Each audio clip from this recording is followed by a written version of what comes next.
Jura is located in the Inner Hebrides of the Scottish Isles. Despite a population of less than 200 inhabitants, it has an area of around 140 square miles, consisting of many sandy and rocky beaches, grassland and moorland.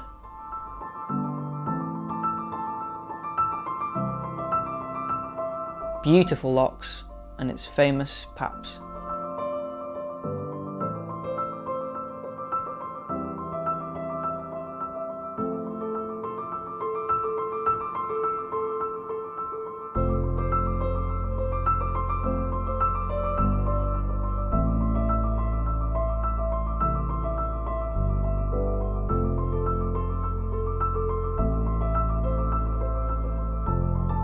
Campbell Lindsay lives and works on Jura and is a keen wildlife photographer in his spare time. You know, I've always enjoyed coming to the west coast of Scotland, so I seen a job out here and I just thought, we'll give it a go. I was supposed to come for 2 months and then 10 months later I'm still here. I've got another job lined up, so I'm committed to staying for the foreseeable future, and what better place to be living.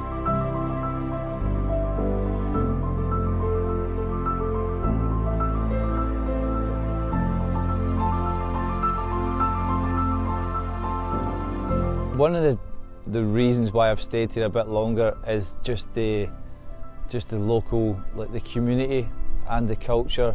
That there's so much history involved in the island, and you know, sometimes you can feel that, you know.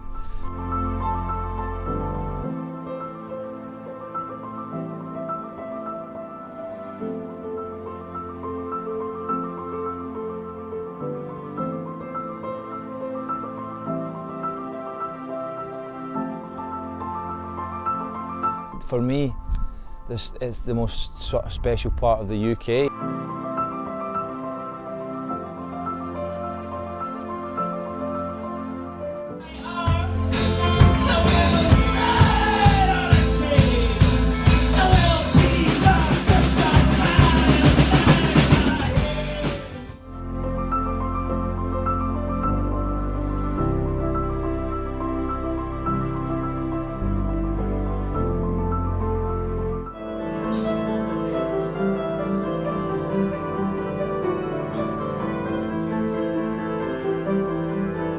So a big thing for Jura is the fell race. It's like the busiest weekend of the year.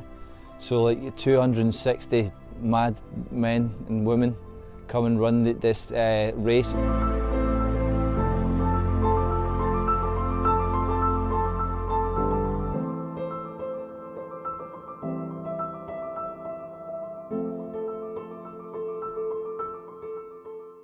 You get a lot of tourists that come here for the whisky.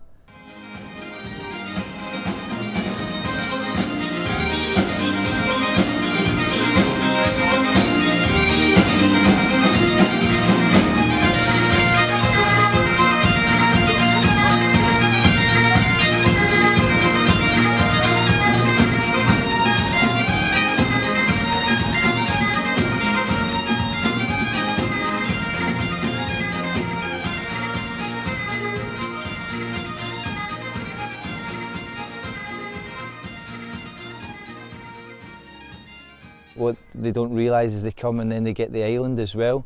So they'll be like, oh, well, we went to Corryvreckan today, or we went up to the Paps, we've seen a deer. So they've came for the whisky, but what they've got is the island experience as well.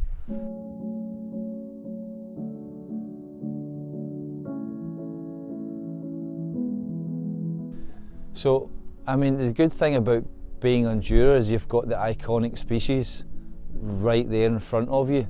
So, I mean, you can go for a run or a walk and you'll have a seagull that will fly over your head. There's otters along the bay. I can see things like herons, trout will be jumping. There's some swans that live along the bay. You've got seals on the rocks, and there's just these big iconic species right there in front of you. There's always something new and exciting to see, and it's just a thrill every time.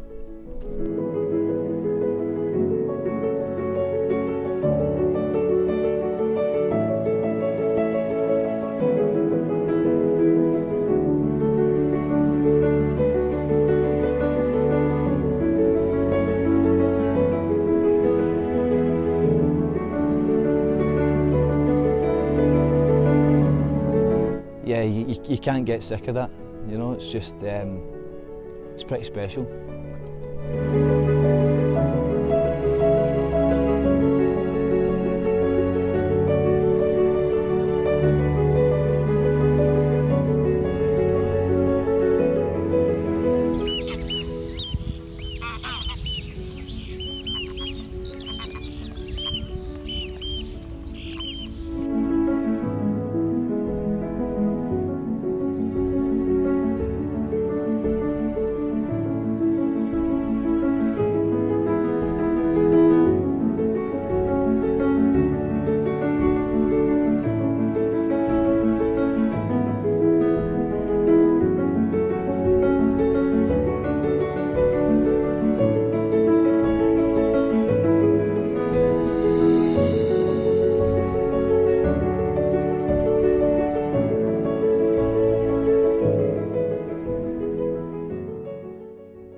The largest village on the island is Craighouse.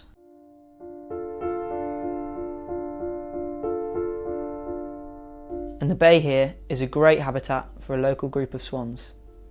The small stream provides them with the freshwater source they need to survive.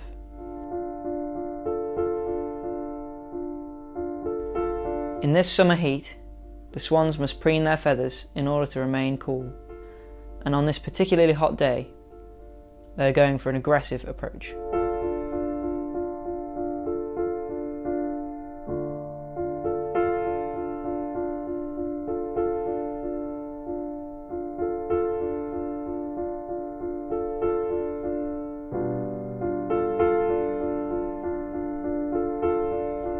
The removal of feathers helps them to stay waterproofed and aerodynamic in shape.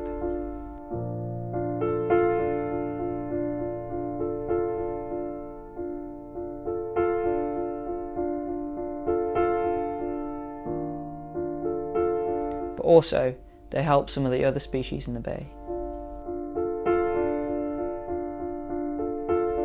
Songbirds, such as house sparrows and dunnocks, collect these feathers as they make great insulation for building nests.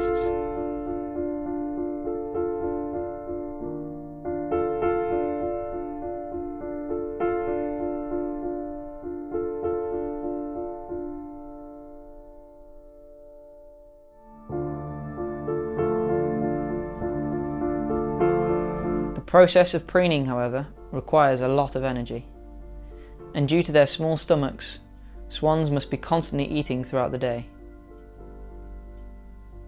Because of this, they feed by dabbling or upending, eating almost entirely aquatic vegetation.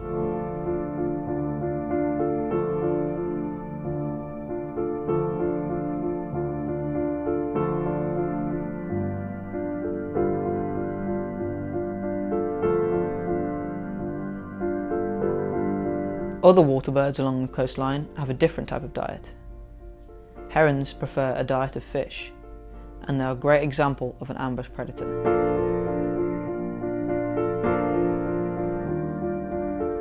First, they must find the right location, stealthily moving to find a good place in the shallows.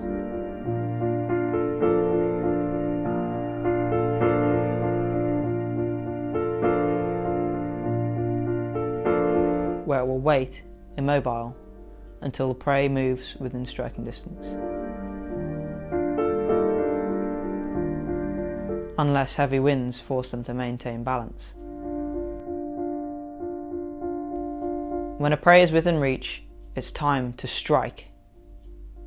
Success isn't a guarantee, however, but a heron's greatest virtue is patience.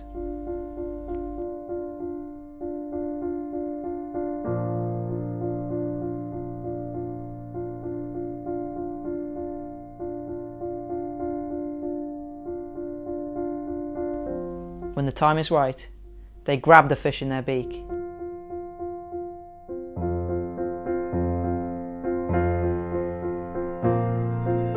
Shaking off the salt water and incapacitating their prey, before swallowing the fish head first.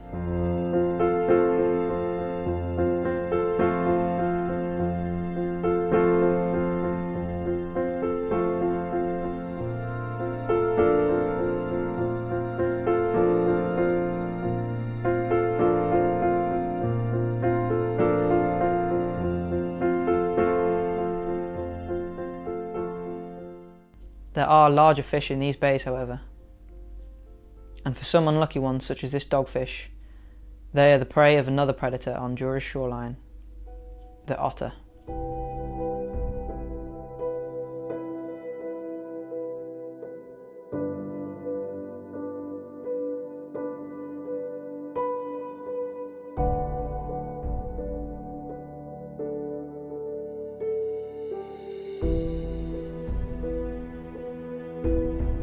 The otter comes from the safety of its holt to hunt in the kelp of the rocky shore.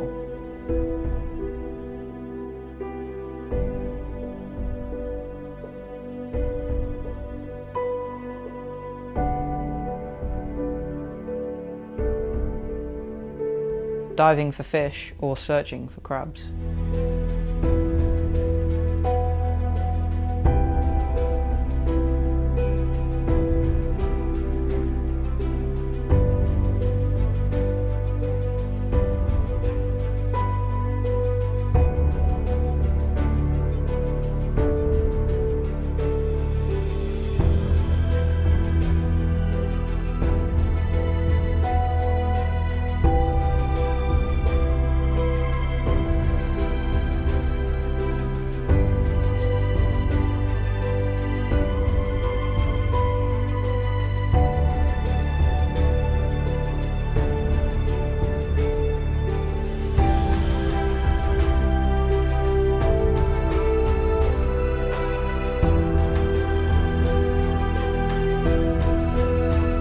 After it's sufficiently full, the otter will return down its stream to rest in its burrow.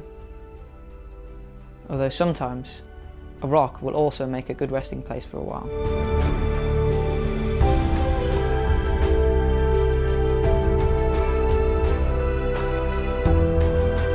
But these rocks are in high demand, and a favourite resting place of an even larger mammal that occupies the waters around Jura.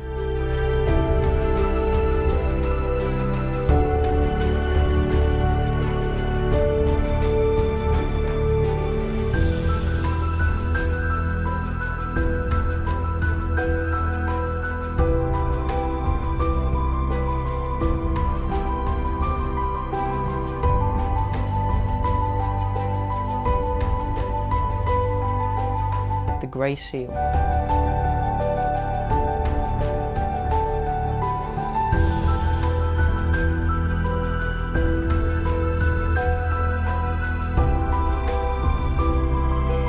Almost every day, the seals can be seen laying on the rocks just offshore, in a bay just outside Craighouse.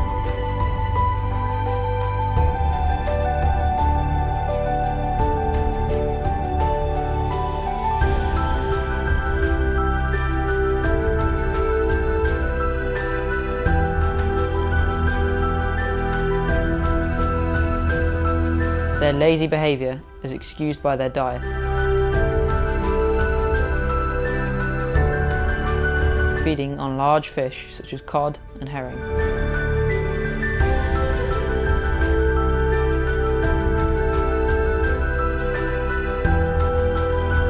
The grey seal does not actually need to feed every day, and they often fast during the breeding season.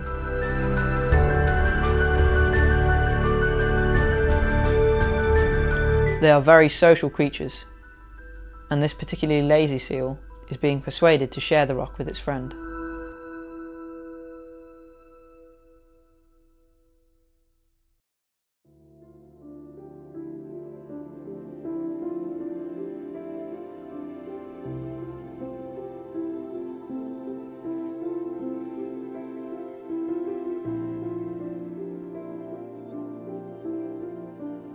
so that they may both get the time to rest and hunt.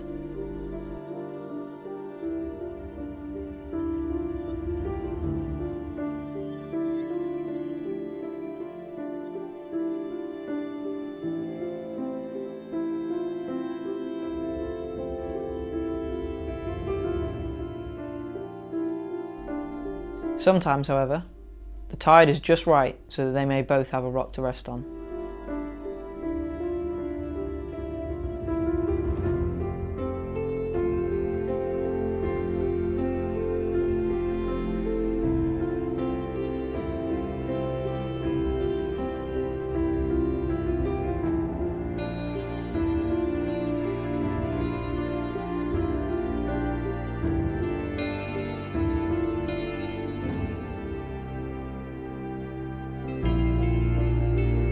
On these occasions, they may even be happy enough to wave at neighbours passing by, such as this mute swan.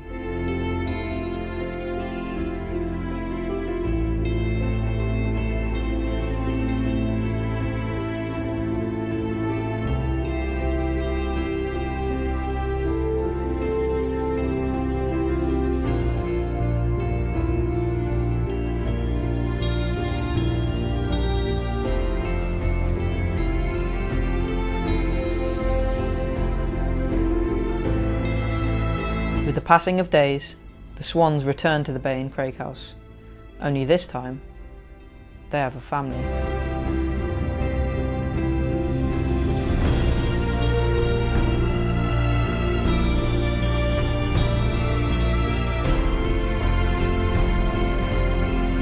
A brood size of only 3 cygnets is very small for the mute swan, as they can have up to as many as 10.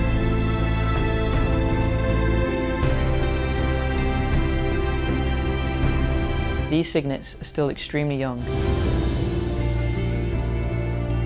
and so they must stick together for safety.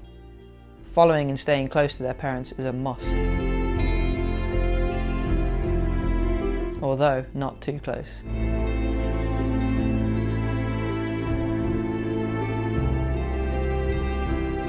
Over the coming days, these young cygnets will learn how to feed, although their dabbling isn't as efficient as their parents, and studies show that this unintentionally makes them more carnivorous than their parents.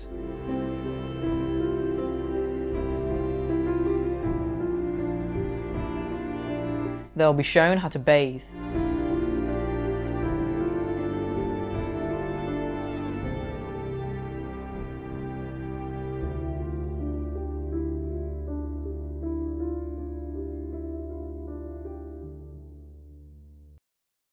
and learn to wash themselves.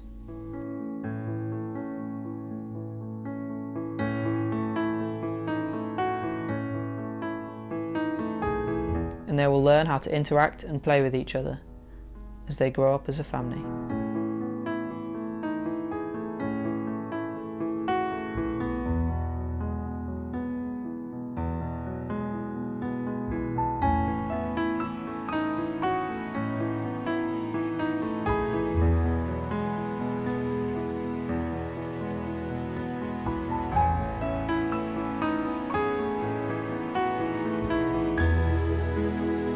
Further along the bay, an old friend has returned.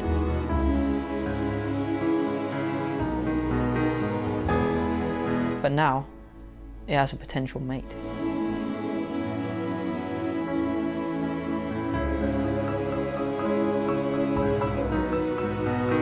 Otters are very territorial animals, so if you see 2 together, they are likely to be a breeding pair or a family.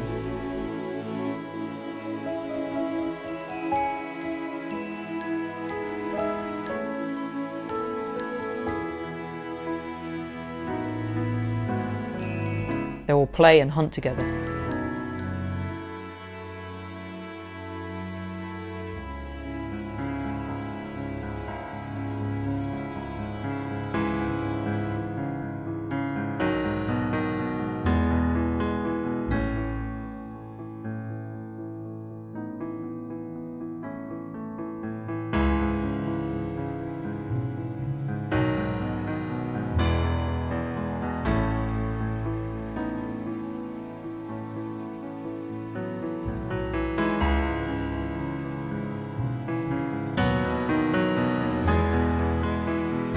sometimes sharing their catch or keeping it to themselves if it's only a small crab.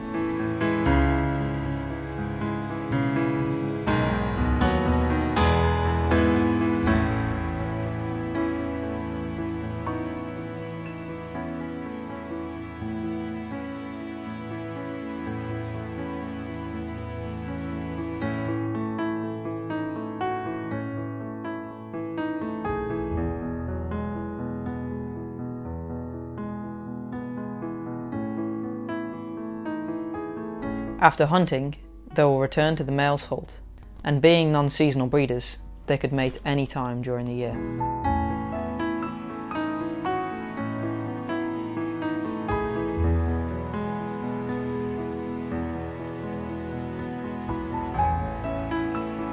The lesser black-backed gull has probably the most diverse diet of the shorebirds on Jura.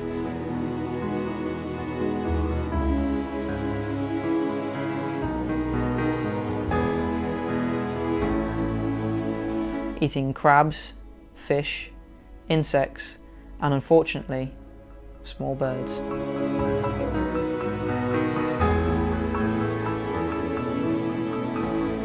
There are only 2 cygnets in the bay this morning, and the lesser black-backed gull is the prime suspect.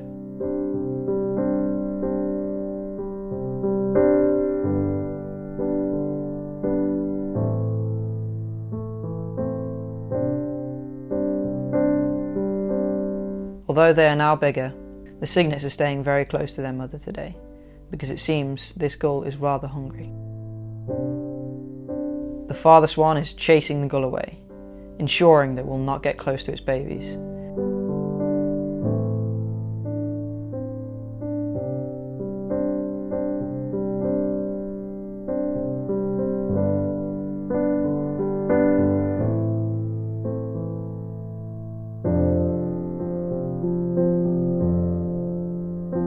Which are huddling behind their mother on the beach.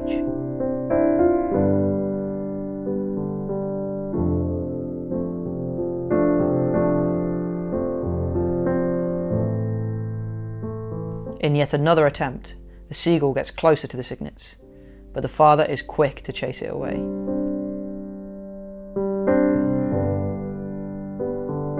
After its failed attempts, the seagull flies away.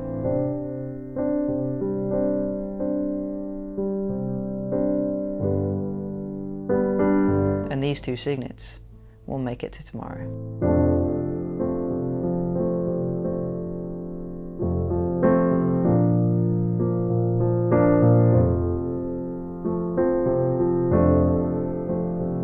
Further inland and close to the Paps, something special is happening in Loch and Jib.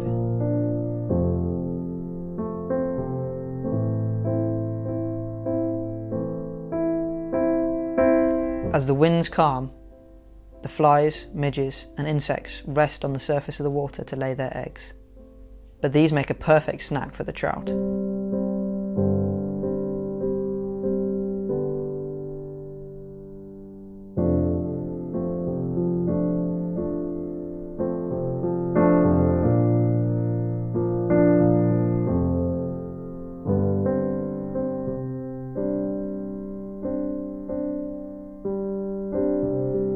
Sometimes surfacing to eat the flies.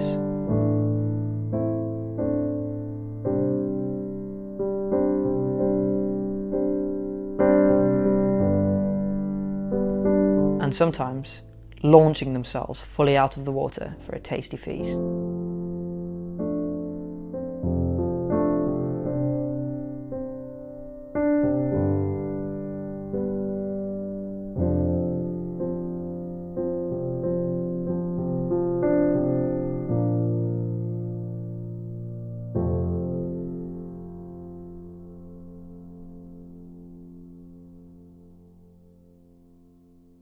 Although, for a moment, the water turns still. Something has clearly scared the trout away. An adder has come for a drink.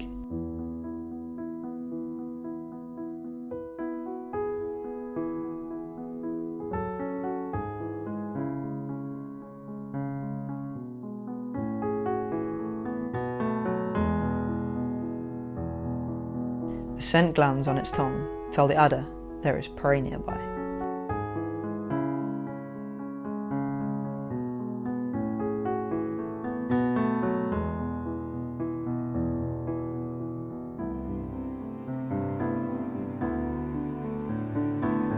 A frog is in the water nearby.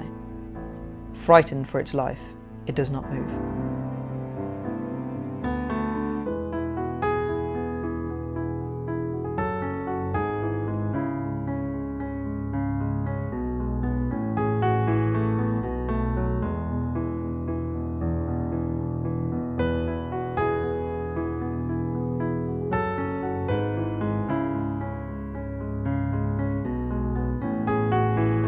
Whether it didn't notice the frog, or was simply full, the adder turns and slithers away, and carries on with its day.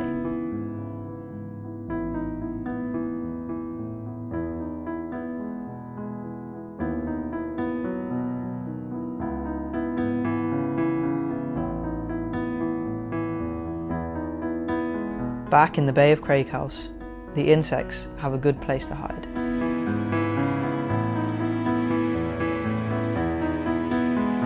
These clumps of grass on the shore are absolutely full of holes for the insects to live in, acting almost as a little insect hotel.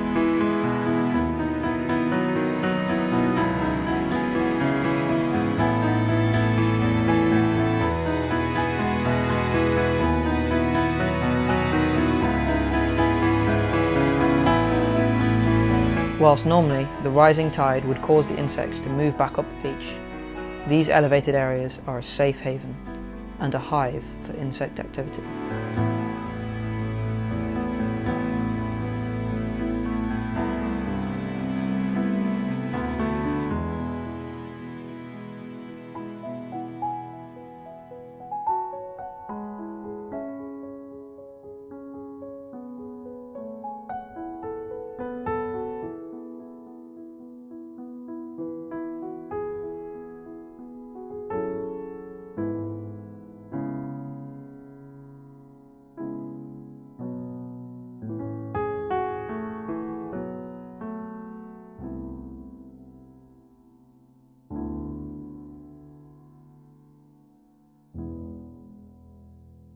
As the tide comes in, our swan family comes into the bay. The high tide allows the cygnets to reach the tops of the grass. Even larger now, the cygnets are starting to be taught more advanced feeding techniques, such as upending.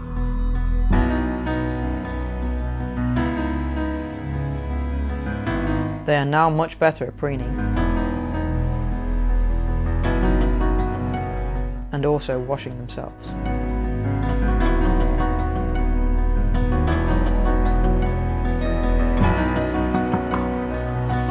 And have reached a size where they can be much more comfortable sleeping. The parents are still very careful to look after their babies, however, and to ensure that their cygnets don't get caught or fall behind, they are gardening.